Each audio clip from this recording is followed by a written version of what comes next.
साथियों नमस्कार, स्वागत है आपका अपने YouTube परिवार में। दोस्तों, सर्दियों का मौसम शुरू हो गया है।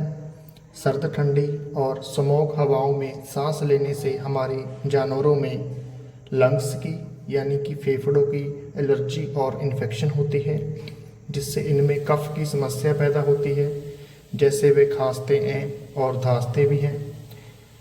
इसके लिए आप एमिल कंपनी की अस्थिजोन सिरप 50 ml सुबह, 50 ml शाम को 3 से 5 दिन तक यूज़ करेंगे ऑरली, जिसका बहुत ही अच्छा रिज़ल्ट मिलता है।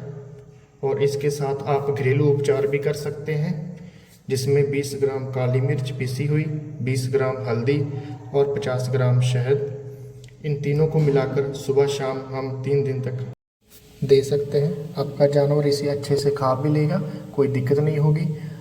3 दिनों के अंदर आपका एनिमल बिल्कुल सही हो जाएगा। अगर आपको जानकारी अच्छी लगे तो हमारे चैनल को जरूर सब्सक्राइब करें। शुक्रिया, धन्यवाद।